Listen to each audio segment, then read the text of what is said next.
Hello friends, welcome back to my YouTube channel.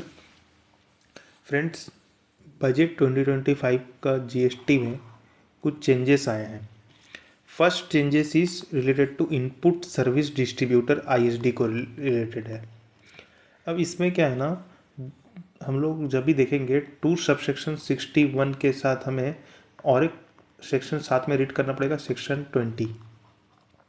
Section 20 बताता है manner of distribution of ISD. Okay.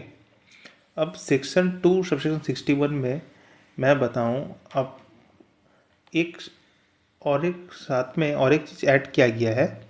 Basically 9 section 5 of IGST act का subsection 3 and 4, ये चीज़ को add किया गया है इसमें।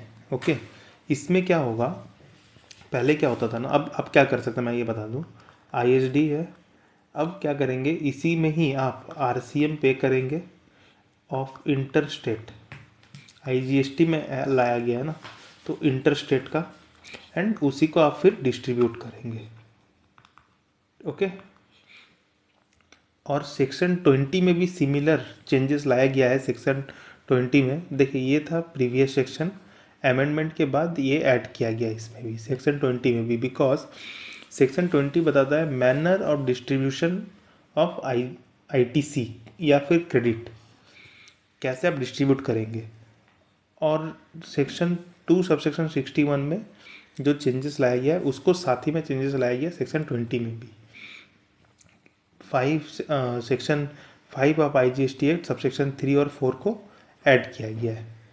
अच्छा, ये ना एक एनालिसिस है अपना। ओके। बेसिकली इसमें वही मैंने बताया जो आपको 2 subsection 61 is amended provide for distribution of ITC by ISD in respect of inter state supplies, ये चीज़ को ऐड किया गया है। On which tax paid on reverse charge basis by inserting provision of section 5 subsection 3 and 4 of IGST act. ये amendment लागू कब से होगा? 1 अप्रैल 2025 से। और ISD can pay GST under reverse charge for inter state supply of common input services and distributed corresponding credit to the distinct person registered under same PAN. Basically ISD में हम लोग क्या ही करते थे, जो हमारा सेम पैन में जो भी हमारे डिस्टिंक्ट होते थे उनको हम अपना डिफरेंट ब्रांचेस में अपना कॉमन जो क्रेडिट है उसको डिस्ट्रीब्यूट कर देते थे। उसी को अभी करना है, एक साथ में ऐड हो गया आरसीएम, जो इंटर स्टेट में हम सप्लाई कर रहे हैं, इस पर मतलब सर्विस है जिसमें हमें आरसीएम अप्लाई हो रहा है, उसका क्रेडिट को भी हमें डिस्ट्रीब्यूट कर देना पड़ेगा बाय आईएसडी। यही है। ओके। दूसरा अमेंडमेंट है सेक्शन 2 सबसेक्शन 69, जिसमें फंड, ये फंड वर्ड को ऐड किया गया है। ओके। अब देख रहे हैं आप कि ये फंड वर्ड को बस ऐड किया गया, इसको आप खुद से भी पढ़ सकते हैं, इसमें अपना इतना डिस्कशन का है नहीं। थर्ड, सेक्शन 116A, मतलब बेसिकली सेक्शन 116 में इसमें थोड़ा गलती है, ये टू आएगा एंड देन बैकेट में आएगा। 148 है एंड 122 है। जैसे कि आप मेरे देखे होंगे 55 जीएसटी काउंसिल मीटिंग को लेके मैंने एक वीडियो बनाया था, ठीक है।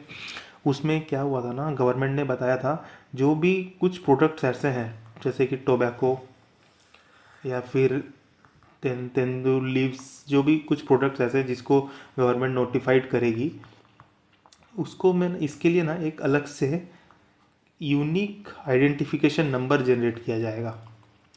आइडेंटिफिकेशन नंबर, अब यूनिक आइडेंटिफिकेशन नंबर इस हर एक प्रोडक्ट में इस लगेगा, एंड उसको क्यों किया जाएगा? इसको ट्रैक करने के लिए, ट्रैक एंड ट्रेस करने के लिए, इस मैकेनिज्म के लिए लाया जाएगा, ठीक है। अब ये चीज़ 2 सबसेक्शन जो 116A है, इसमें क्या किया गया है ना, यूनिक आइडेंटिफिकेशन मार्किंग को डिफाइन किया गया है, ठीक है। और 148A जो है, इसमें 148A में आपको बताया गया है कि कौन से प्रोडक्ट्स होंगे जिसमें 2 116A वाला जो यूनिक आइडेंटिफिकेशन नंबर का है ये अप्लाई होगा। और साथ में हमें कौन सा सेक्शन और देखना है, 122A, ये पेनल्टी का सेक्शन है। लिंक समझ में आया आपको? टू सबसेक्शन 116 जो है ये आपको यूनिक आइडेंटिफिकेशन मार्किंग का डेफिनेशन बताता है। 148A आपको बताता है वो प्रोडक्ट्स जिस पे आपका ये यूनिक नंबर अप्लाई किया जाएगा। एंड ये जो पूरा सेक्शन आया है इसके हिसाब से ट्रैक एंड ट्रेस करने के लिए ये पूरा सेक्शन लाया गया है। अगर आप वो प्रोडक्ट्स पे 2116A वाला चीज़ जो यूनिक कोड है, यूनिक आइडेंटिफिकेशन नंबर है, उसको अप्लाई नहीं करते हैं, उसके लिए आपको पेनल्टी किया जाएगा सेक्शन 122B में। पूरा आपको रोड मैप या पूरा क्रोनोलॉजी समझ में आ गया। अब ये जो 122B है इसके लिए आपका जो बताया गया है टैक्स पेयर आइदर पे 1 लाख रुपया और 10% of dispute tax whichever is higher. अगर आप नॉन कंप्लायंस करते हैं 148A को लेके, ये क्लियर है। अब आते हैं अपना दूसरा। आप लोगों को पता होगा कुछ दिन पहले एक सर्कुलर आया था, सर्कुलर 243, ठीक है। वो सर्कुलर में सर्कुलर 243 वो सर्कुलर में क्लैरिफाई किया गया था that voucher is considered as either मतलब इसको मनी या एक्शनेबल क्लेम बताया जाएगा। Money and actionable both are not goods, ना ही ये गुड्स भी नहीं है और सर्विस भी नहीं है, तो इसी वजह से ये जीएसटी में लागू नहीं होता है। तो उसके रिलेटेड जो time of supply of goods and time of supply of service था उस प्रोविज़न को डिलीट कर दिया गया है। ये गुड्स के लिए था, time of supply of goods, और time of supply of service जो है इसके लिए था। ये दोनों को डिलीट कर दिया गया है, हटा दिया गया है। तो आपको अगर इसके लिए अच्छा से डिटेल्स में जाना है 243 सेक्शन को लेकर आपने एक वीडियो बनाया हुआ है, आप उसमें क्लैरिफाई अच्छे से समझ सकते हैं। ओके। सेकेंड जो एक इम्पॉर्टेंट है, इसमें आप जानते होंगे एक सफारी जो आया था, एक केस लॉ गवर्नमेंट का, जो मैं आपको बताता हूँ। एक केस लॉ आया था सफारी, सुप्रीम कोर्ट का इसमें था, ठीक है। सफारी का केस लॉ था जिसमें क्या किया गया था ना, एसएससी ने क्या किया था ना, जो पहले आप 17(5)D अगर देखेंगे वहाँ पे प्लांट और मशीनरी लिखा गया था, ठीक है। बट गवर्नमेंट का कहना था ये प्लांट और नहीं, इसको हम लोग plant and as a plant and machinery read करेंगे। तो क्या हुआ था ना, उसने एक इमूवेबल प्रॉपर्टी बनाया था। इनकम टैक्स एक्ट में एक केस लॉ था जिसमें क्या ना, इमूवेबल प्रॉपर्टी को एज ए प्लांट ट्रीट कर दिया गया था। वहाँ पर प्लांट और मशीनरी था, तो प्लांट और मशीनरी की वजह से एक डिफरेंट इंटरप्रिटेशन आ रहा था, प्लांट एंड मशीनरी की वजह से डिफरेंट इंटरप्रिटेशन आ रहा था। एंड आपको सुनकर ताज्जुब होगा, ये जो केस लॉ की वजह से गवर्नमेंट को ह्यूज लॉस फेस करना पड़ सकता था। इसी वजह से इसे रेट्रोस्पेक्टिवली चेंज किया गया एंड जो केस लॉ है इसे ओवर रूल कर दिया गया है भाया दिस अमेंडमेंट। एंड क्या है ना, मैं आपको बताता हूँ, एक जो पहले जो प्लांट और मशीनरी था इसे प्लांट एंड मशीनरी कर दिया गया है और एक एक्सप्लेनेशन ऐड किया गया है, ठीक है। मैं आपको दिखा रहा हूँ, देखिए 17(5)D amended as substitute the word plant or machinery with the word plant and machinery। Okay, एक सेकेंड। हाँ, और ये जो अमेंडमेंट है ये अप्लाई होगा फर्स्ट, ये रेट्रोस्पेक्टिवली अमेंडमेंट है। एंड इसके वजह से जो भी बहुत सारे जो केस लॉ सोचिए कि ट्रिब्यूनल या फिर हाई कोर्ट या सुप्रीम कोर्ट के हैं, सारे ओवर रूल हो चुके हैं बाय दिस अमेंडमेंट। देखिए, income tax past case law under this income tax to determine whether building like mall considered as plant, that's why is there is a difference between plant और machinery and plant and machinery. तो वहाँ पे जो council के जो वकील थे, मतलब रेवेन्यू की तरफ से जो वकील थे, उनका कहना था कि कहीं कहीं पे जो और है उसको हम लोग को एज ए एंड पढ़ना पड़ेगा for interpretation of law. But supreme court ने एसएससी के फेवर में के फैसला सुनाया था, तो इसे डिपार्टमेंट ने अभी अमेंडमेंट लाके इसको रेट्रोस्पेक्टिवली चेंज कर दिया एंड बोल दिया कि 1 जुलाई 2017 से ही हम लोग इसको as a plant and machinery पढ़ेंगे। ठीक है, अब आ रहा है section 34 subsection 2 credit and debit notes. ये अच्छा चीज़ है, आया है। देखिए क्या है ना, सामने वाला सप्लायर, ठीक है, सामने वाला सप्लायर सेल किया इनवॉइस 100 रुपये का, क्रेडिट नोट इशू किया 20 रुपये का, तो नेट में ITC 80 रुपये, नेट में आपका लाइबिलिटी 80 रुपये। ठीक है, अब 20 रुपये का उसने दिखाया क्रेडिट नोट। ठीक है, सामने वाला जो रिसिपिएंट है इसे ये ITC पहले रिवर्स करने तक का था। ठीक है, अब बोला गया कि ये जब तक ITC रिवर्स नहीं करेगा ना, आपको क्रेडिट नोट, हम जो आपका लाइबिलिटी रिड्यूस है सप्लायर का, वो अलाउ नहीं करेंगे। तो सप्लायर का जो ITC रिड्यूस नहीं करेंगे, तो इसी वजह से ना ये अमेंडमेंट लाया गया है और एक प्रोविज़ो ऐड किया गया है। देखिए, provide that no reduction in output tax liability of the supplier shall be permitted if the input tax credit as is attributable to such credit note if availed has not been reversed by the recipient or incidence of tax such supply has been passed on to any other person in any other case। मतलब prescribed additional condition for reduction of output tax liability, output tax liability reduce करने के लिए additional condition क्या कर दिया गया है, ITC सामने वाला को रिवर्स करना पड़ेगा।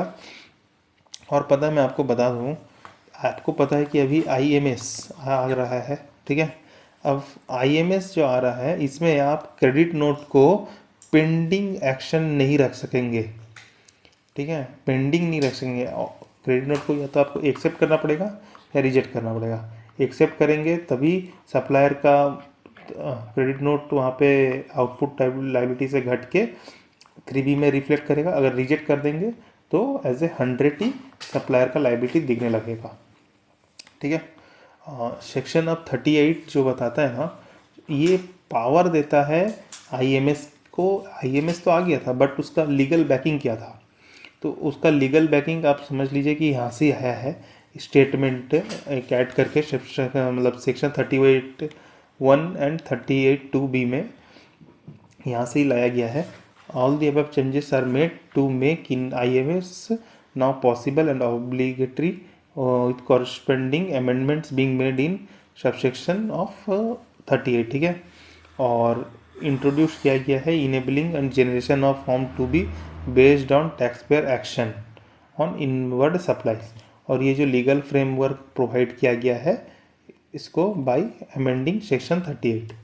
ओके, अब जो नेक्स्ट इम्पॉर्टेंट अमेंडमेंट चेंजेस आया है, रिसेंट चेंजेस है बजट 2025 में, सेक्शन 39 को लेके। सेक्शन 39 हमें पता है क्या है, ओके, रिटर्न्स को लेके है। ओके, रिटर्न्स को लेके है। ओके, अब रिटर्न में क्या है कि पहले क्या था, with in such time S में भी प्रेस्क्राइब्ड, यहाँ तक था। ये चीज़ को ऐड किया गया है, add subject to such conditions and restrictions. ठीक है, इसमें क्या है ना, पहले क्या था ना, GSTR 1 आप मैक्सिमम 3 साल तक ही फाइल कर सकते हैं। 1 अक्टूबर 2023 को ये चीज़ बताया गया था। ठीक है, अब सेक्शन 39 में क्या है, ये बताया जा रहा है बेसिकली नेक्स्ट पीरियड का GSTR 1 फाइल करने से पहले पहले पीरियड का GSTR 1 फाइल हो जाना चाहिए, और नेक्स्ट क्वार्टर का GSTR 3 भी फाइल करने से पहले पहले क्वार्टर या मंथ का जो भी लास्ट जो 3B है वो फाइल होना चाहिए। 3B आपका तभी फाइल होगा जब GSTR 1 फाइल हुआ रहेगा, और GSTR 1 तब आपका फाइल होगा जब लास्ट मंथ का GSTR 1 आपका फाइल हुआ रहेगा। तो यही आपका हर कंडीशन या रिस्ट्रिक्शन था, इसी को प्रिस्क्राइब कर दिया गया है। अब क्या है ना, एक ये तो थोड़ा सा इम्पोर्टेंट चेंज क्या है ना, मैं बताऊँ। सोचिए कि पहले हम कोई अपील में जाते थे। ठीक है, सोकोस नोटिस के अगेंस्ट में ऑर्डर पास हुआ DRC 07 में, एंड उसके लिए हमें जाना पड़ता था कहाँ पे, अपील में। ठीक है, अब अपील में 107 में जाते हैं, उसका टाइम लिमिट भी है 3 months plus 1 month consolation of delay जो भी। एंड उसमें क्या होता था ना, हमें टैक्स अमाउंट का पहले 10% दे के हम जाते थे।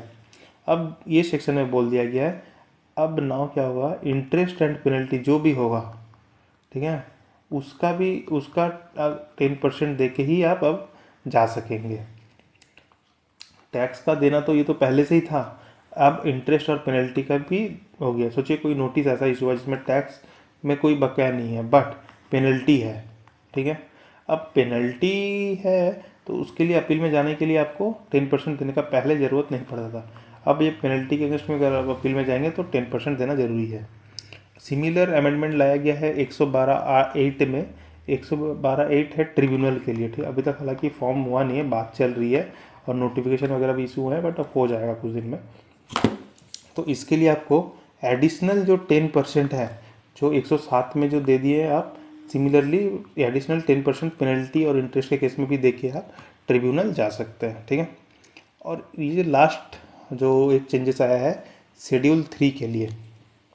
पहले इसमें क्या था ना, पहले इसमें बता कि मतलब ये नया चीज़ ऐड है, डबल ये क्या है कि supply of warehouse goods warehouse in special economic zone, यहाँ पे पढ़िए, supply of goods warehouse in a special economic zone और a free trade zone to any person before clearance of for export. ये क्या है बिफोर क्लियरेंस फॉर एक्सपोर्ट, पता है, custom clearance. आप कस्टम वेयर हाउस में भेजें, कस्टम क्लियरेंस होने से पहले कस्टम वेयर हाउस में आप भेजें माल, वहाँ पे क्लियरेंस होने से पहले अगर स्पेशल इकोनॉमिक जोन से अगर जा रहा है एंड और या फिर डीटीए में जा रहा है, ये दो केसेस, ये केसेस में आपको इसे ना इसको मतलब सप्लाई हम नहीं सप्लाई ऑफ गुड्स और सर्विस नहीं मानेंगे।